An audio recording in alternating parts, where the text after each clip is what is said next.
आणि आता आपण सुरुवात करूया गावाकडच्या बातम्यांना। शेतकऱ्यांसाठी एक आनंदाची बातमी आहे, ती म्हणजे पीक कर्ज घेण्यासाठीच्या जाचकटींमधून आता शेतकऱ्यांची मुक्तता होणार आहे। शेतकऱ्यांना पीक कर्ज देताना यापुढे बँकांना सिबिल स्कोअरची अट लावता येणार नाहीये। देशामध्ये गव्हाच्या किमतीसोबतच पिठाच्या किमतीतही मोठी वाढ होत असल्याचं दिसतंय। पिठाच्या किमतीमध्ये तब्बल 18% वाढ झाली आहे, तर गव्हाच्या किमतीत 14% वाढ झाली आहे।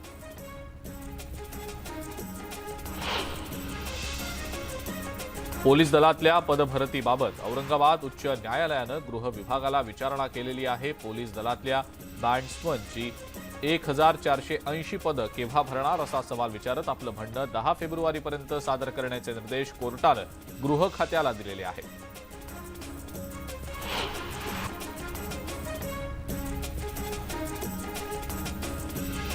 येत्या 1 फेब्रुवारीला माथाडी कामगारांनी एक दिवसाचा लाक्षणिक संप पुकारण्याचा इशारा दिलाय। माथाडी कामगारांच्या समस्यांकडे दुर्लक्ष होत असल्याचा आरोप माथाडी कामगार नेते नरेंद्र पाटलांनी केलाय।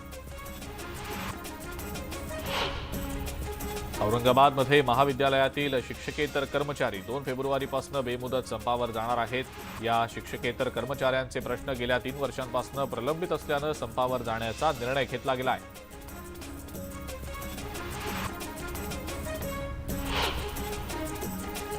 पुणे जिल्ह्यातल्या ग्रामीण भागातल्या सीएनजी पंप चालकांनी बेमुदत संप पुकारलाय।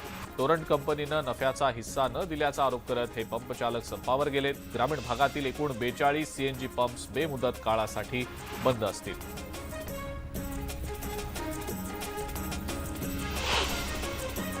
औरंगाबाद महानगरपालिका पेट्रोल पंपावर वर्षभरात 55 कोटी रुपयांची इंधन विक्री झालेली आहे। या पेट्रोल पंपाचा सर्वाधिक इंधन विक्रीमध्ये 13 जिल्ह्यांमध्ये प्रथम क्रमांक आहे। या पेट्रोल पंपामुळे 23 कंत्राटी कर्मचाऱ्यांना रोजगारही मिळाला आहे।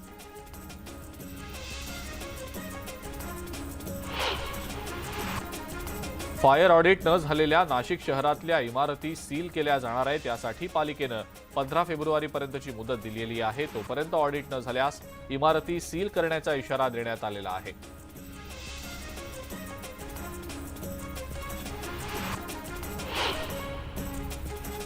आणि या दरम्यान एक ब्रेकिंग न्यूज आपल्यापर्यंत येतेय। बातमी नांदेडमधली आहे। नांदेडच्या लिंबगाव पोलीस ठाण्याच्या हद्दीतल्या पिंपरी महिपाल इथं कुटुंबियांनीच मुलीची हत्या केल्याची धक्कादायक घटना समोर आलेली आहे। हत्या करून मुलीचा मृतदेह जाळण्यात आलाय। या सगळ्या प्रकरणी आई वडील आणि 2 भावांसह 5 जणांना अटक करण्यात आलेली आहे। हा सगळा ऑनर किलिंगचा प्रकार असल्याची शक्यता सध्या वर्तवण्यात येते। अत्यंत धक्कादायक हा सगळा प्रकार नांदेडमधला मुजीब शेख आपले प्रतिनिधी आपल्या सोबत आहेत सध्या। या संदर्भातली अधिक माहिती देण्यासाठी मुजीब, काय नेमका हा सगळा प्रकार आहे? अतिशय धक्कादायक अशी ही घटना आहे। पिंपरी महिपाल या गावातली ही घटना आहे। 23 वर्षीय वैशाली जोगदंड असं या मुलीचं नाव आणि ती BA-MS याच्यामध्ये 3ऱ्या वर्षात शिकत होती। पोलिसांनी आणि सूत्रांनी जी माहिती दिली त्यानुसार तिचं एका मुलावरती प्रेम होतं आणि घरच्यांना हे मान्य नव्हतं। काही दिवसांपूर्वी तिची सोयरीक दुसरीकडे करण्यात आली होती, परंतु त्या लोकांना हे सगळं कळल्यानंतर ती सोयरीक मोडली आणि याच रागातून आपली गावात बदनामी होईल, सोयरीक चुकली या कारणाने या मुलीची हत्या करण्यात आल्याची माहिती आहे। रविवारची ही घटना असल्याचं सांगितलं जातं। रविवारी या घरच्यांनी, तिचे आई वडील, भाऊ आणि मामानं त्या मुलीची हत्या केलेली, नंतर शेतात तिला जाळून देखील टाकलं, धूळ देखील ती राग देखील उधळून टाकल्याची देखील माहिती आहे। 3-4 दिवसानंतर म्हणजे काल रात्री काही पोलीस सूत्रांनी पोलिसांना ही माहिती दिली की ती मुलगी 2-4 दिवसापासून गायब आहे। पोलिसांनी जेव्हा तपासाची प्रक्रिया केली तेव्हा हा धक्कादायक प्रकार उघडकीस आलेला आहे। 5 जणांना या प्रकरणामध्ये पोलिसांनी ताब्यात घेतलेलं आहे आणि आता पुढचा तपास सुरू आहे। बरं मुजीब, धन्यवाद सविस्तर माहिती आपण दिलीत त्याबद्दल। आई वडील आणि 2 भावांसह एकूण 5 जणांना या सगळ्या प्रकरणी आता अटक करण्यात आल्याची माहिती मिळतेय। हा सगळा ऑनर किलिंगचा प्रकार असल्याची शक्यता वर्तवली जाते। आणि यानंतर आपण पुन्हा एकदा पाहूया गावाकडच्या बातम्या। मनसे अध्यक्ष राज ठाकरे आजपासून 2 दिवस पुणे दौऱ्यावर आहेत। त्या ठिकाणी ते विविध कार्यक्रमांना उपस्थित राहणार आहेत। पदाधिकारी आणि कार्यकर्त्यांशी देखील ते संवाद साधतील। वंचित बहुजन आघाडीचे नेते प्रकाश आंबेडकर लातूरमध्ये आज पत्रकार परिषद घेत आहेत। औरंगाबाद विभाग शिक्षक मतदारसंघातल्या वंचित बहुजन आघाडीचे उमेदवार कालिदास माने यांच्या प्रचारासाठी ते लातूरात येणार आहेत।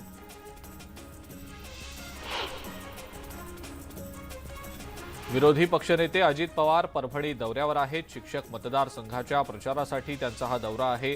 दुपारी छत्रपती शिवाजी महाराज महाविद्यालयात त्यांची सभा देखील होणार आहे.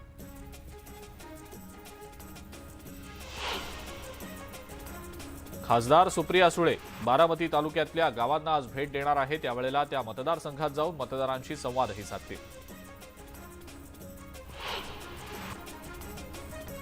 सांगलीतल्या चितळे डेअरीच्या वतीनं आशिया खंडातील सर्वात मोठी सेक्सेल सिमेंट जेनेटिक प्रयोगशाळा उभारण्यात आलेली आहे आणि याचा उद्घाटन सोहळा केंद्रीय मंत्री नितीन गडकरी यांच्या हस्ते आणि राष्ट्रवादी काँग्रेसचे नेते शरद पवार यांच्या अध्यक्षतेखाली होणार आहे.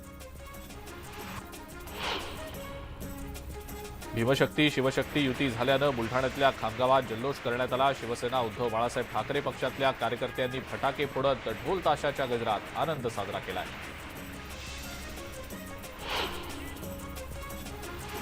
अकोल्यातले ठाकरे पक्षातले आमदार नितीन देशमुख यांच्या बेहिशेबी मालमत्तांचा एसीबीकडून शोध सुरू आहे. अमरावतीच्या विभागीय कार्यालयानं पातूरच्या तहसीलदारांना संपत्ती व्यवहाराच्या खरेदी विक्रीची माहिती मागितलेली आहे.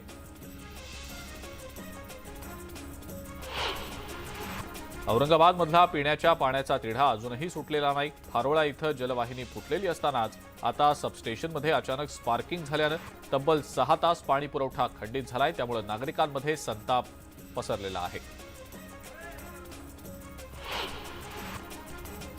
कल्याण डोंबिवली पालिका हद्दीतील 27 गावांपैकी 18 गावं वगळण्याचं प्रकरण न्यायप्रविष्ट आहे आणि या प्रकरणातल्या याचिकेवर अंतिम सुनावणी आज होणार आहे.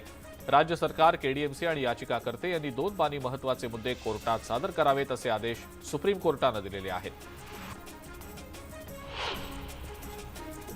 औरंगाबादमध्ये 2 दिवस अवकाळी पावसानं हजेरी लावली. मात्र अवघ्या काही मिनिटांच्या या पावसामुळे रस्त्यातील खड्ड्यांना तळ्याचं स्वरूप प्राप्त झालं. त्यामुळे वाहन चालकांना मोठी कसरत करावी लागते.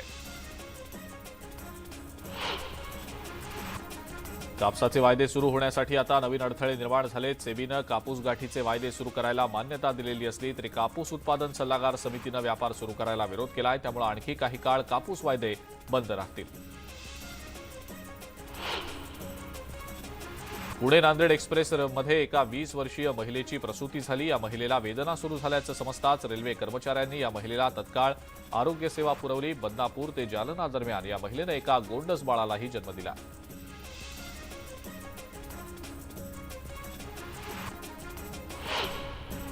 भंडारातल्या लाखांदूरमध्ये पतंगाच्या मांजामुळे एका 14 वर्षीय मुलाचा गळा कापला गेला. या घटनेमध्ये हा मुलगा गंभीर जखमी झालाय. त्याच्या गळ्यावर 60 टाके पडले. त्या मुलावर सध्या खासगी रुग्णालयात उपचार सुरू आहेत.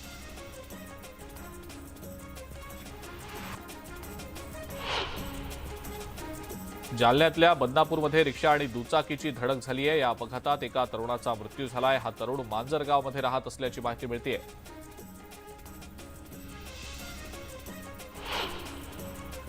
भंडाऱ्यातल्या लाखांदूरहून पवनीकडे जाणाऱ्या पिकअपला दुचाकीनं धडक दिली आहे. या अपघातात 3 जण गंभीर जखमी झाले. जखमींमध्ये एका महिलेचाही समावेश आहे. मालेगाव चाळीसगाव मार्गावरच्या साकुल फाट्याजवळ भीषण अपघात झालाय. कारची कठड्याला जोरदार धडक बसून झालेल्या अपघातामध्ये एका तरुणाचा मृत्यू झालाय. कृष्णा उर्फ गोकुळ भोई असं मृत तरुणाचं नाव आहे. औरंगाबादच्या सोयगावमधल्या एका घरामध्ये साठवून ठेवलेल्या कापसाला आग लागली. या आगीमध्ये 6 ते 7 क्विंटल कापसाचं नुकसान झालंय. भाववाढीच्या प्रतीक्षेत शेतकऱ्यानं हा कापूस साठवून ठेवला होता. या दरम्यान एक आणखीन ब्रेकिंग न्यूज आपण पाहणार आहोत. चंद्रपूर जिल्ह्यातल्या कोरपना तालुक्यातल्या अल्ट्राटेक कंपनी परिसरातल्या नाल्यामध्ये पोहण्यासाठी गेलेल्या 3 मुलांचा बुडून मृत्यू झाल्याची शक्यता वर्तवली जातेय. या घटनेची माहिती मिळताच पोलीस घटनास्थळी पोहोचलेत. या घटनास्थळावर पोलिसांना मुलांचे कपडे आणि इतर साहित्य सापडलंय. या मुलांचा शोध सध्या सुरू आहे. रात्री उशिरापर्यंत शोध मोहीम राबवण्यात आलेली होती. मात्र अंधार झाल्यानं बचाव पथकाला अडचणी येत होत्या. त्यामुळे रात्री त्यांचा शोध थांबवण्यात आला. आज पहाटेपासून शोध मोहीम पुन्हा एकदा सुरू करण्यात आलेली असून ही 3ही मुलं 10 वर्षांची आहेत आणि एकाच वर्गात शिकत असल्याची माहिती मिळते.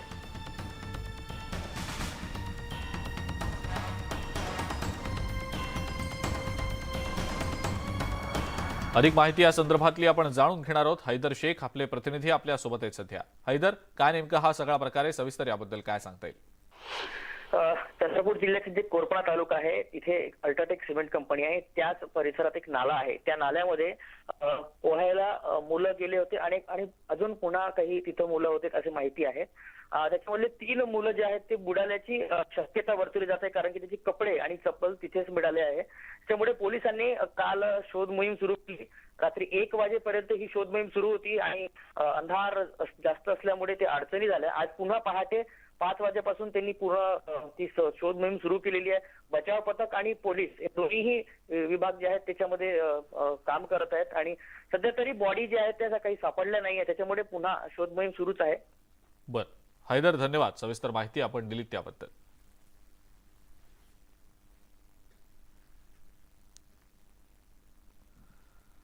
यानंतर आपण पुन्हा एकदा गावाकडच्या बातम्या पाहूया. भंडारा जिल्ह्यातल्या पवनी वनपरिक्षेत्रामध्ये बिबट्याचा मृत्यू झालाय. सिंगोरी गावाजवळ रस्त्याच्या कडेला बिबट्याचा मृतदेह आढळलाय. वन्य प्राण्यांसोबत झालेल्या झुंजीमध्ये बिबट्याचा मृत्यू झाल्याचा अंदाज वन विभागानं वर्तवलेला आहे.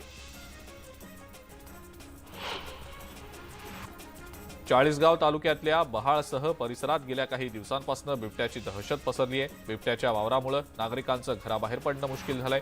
या बिबट्याला जेरबंद करण्यासाठी वन विभागाकडून परिसरामध्ये पिंजरे लावले गेले.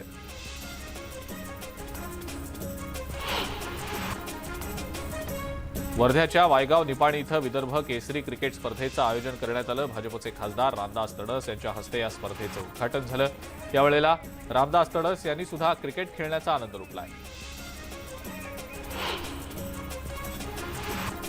संत तुकाराम महाराजांच्या जन्मदिनाच्या निमित्तानं देहूतल्या मुख्य मंदिराला आकर्षक फुलांची सजावट करण्यात आलेली आहे. हजारो देशी विदेशी फुलांचा वापर करून ही सजावट करण्यात आली.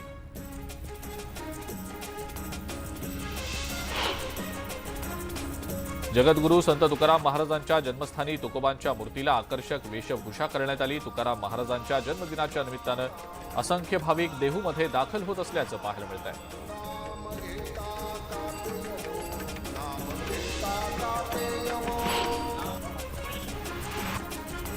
मुख्यमंत्री एकनाथ शिंदे 12 फेब्रुवारीला वाशिमच्या पोहरादेवी इथे येणार आहेत. या ठिकाणी ते 593 कोटी रुपयांच्या विकास कामांचं भूमिपूजन करतील. त्यांच्या या दौऱ्याच्या पार्श्वभूमीवर पालकमंत्री संजय राठोड आढावा घेत आहेत. यावेळेला ते बंजारा समाजातील नागरिक आणि कार्यकर्त्यांसोबत बैठकही घेणार आहेत.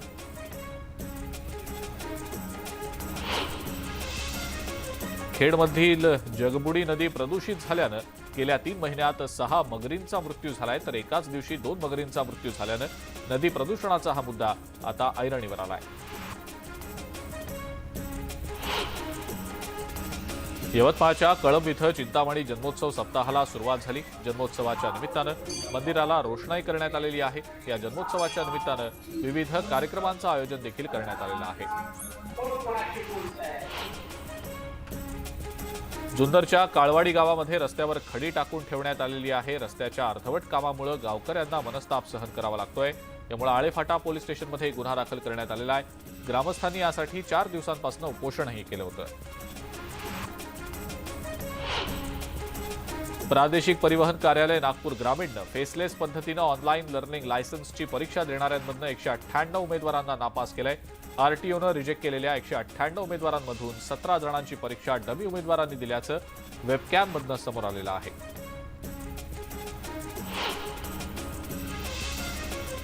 पद्मभूषण जाहीर होताच सुधा मूर्ती यांनी पंढरपूरमधल्या विठ्ठल रुक्मिणीचं दर्शन घेतलंय. पद्मभूषण पुरस्कार जाहीर झाल्यानं आनंद झाला असून हा आपला आनंद व्यक्त करण्यासाठीच आपण विठ्ठल रुक्मिणीच्या दर्शनासाठी आल्याचं सुधा मूर्ती यांनी म्हटलंय. धुळ्यातील गरुड क्रीडा मैदानामध्ये 10 फेब्रुवारी ते 14 फेब्रुवारी दरम्यान कुस्ती स्पर्धा होत आहेत. तब्बल 5 वर्षांनंतर या स्पर्धांचं आयोजन होत आहे. क्रीडा आणि सांस्कृतिक मंत्री गिरीश महाजन यांनी या कुस्ती स्पर्धा नियोजनाचा आढावा घेतलाय. तिरुपतीमध्ये दर्शनासाठी गेलेल्या सोलापूरमधल्या भाविकांच्या वाहनाला बुधवारी अपघात झालेला होता, ज्यामध्ये सोलापूरमधल्या 5 तरुणांचा मृत्यू झाला तर 4 जण जखमी झाले. या दुर्घटनेबाबत मुख्यमंत्री एकनाथ शिंदेंनी शोक व्यक्त करत मृतांच्या कुटुंबियांना प्रत्येकी 5 लाखांच्या मदतीची घोषणा केली आहे. माजी खासदार संभाजीराजे छत्रपती यांनी तेलंगणाचे मुख्यमंत्री के चंद्रशेखर राव यांची भेट घेतली. यावेळेला बीआरएस पक्षाच्या नेत्या के कविता यासुद्धा उपस्थित होत्या. ही सदिच्छा भेट असल्याचं सांगितलं जात आहे.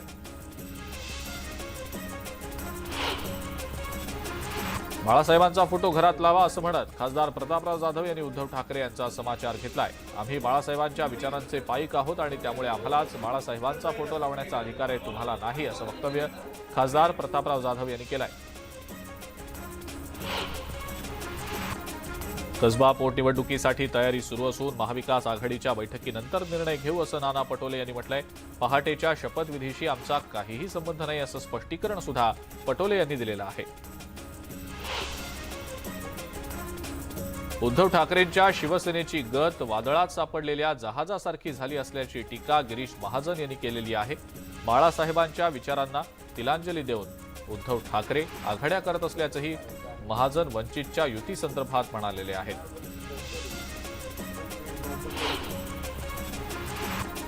बीआरएसनं आता राष्ट्रीय राजकारणात उडी घेतली आहे. बीआरएस पक्ष नांदेडमधून राज्यात एंट्री करणार आहे. येत्या 5 फेब्रुवारीला मुख्यमंत्री केसीआर यांची नांदेडमध्ये सभा होतीये.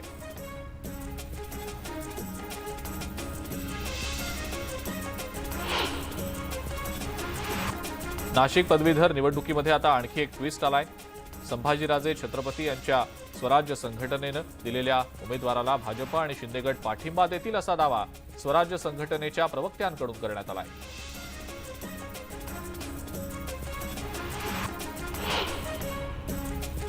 महाविकास आघाडीच्या उमेदवार शुभांगी पाटील यांच्या प्रचारार्थ नाशिकमध्ये बैठकीचं आयोजन करण्यात आलेलं होतं. या बैठकीला छगन भुजबळ देखील उपस्थित होते.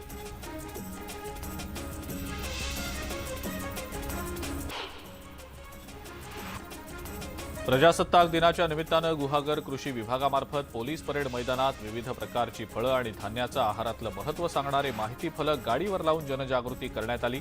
यावेळेला कोकणातील आंबा, काजू, नारळ आणि सुपारीचं प्रदर्शन मांडण्यात आलेलं होतं. ऊसाची क्षमतेपेक्षा अधिक वाहतूक करणं नंदुरबारमधल्या एका ट्रॅक्टर चालकाला चांगलंच महागात पडलंय. ट्रॅक्टरची दोन्ही चाकं हवेत उडून थोडक्यात अनर्थ टळलाय. या घटनेचा व्हिडिओ सीसीटीव्हीमध्ये कैद झालाय.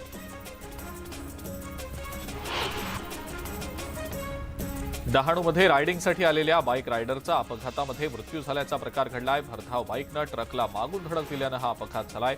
कैलास मौर्य असं या मृत्यू झालेल्या तरुणाचं नाव आहे.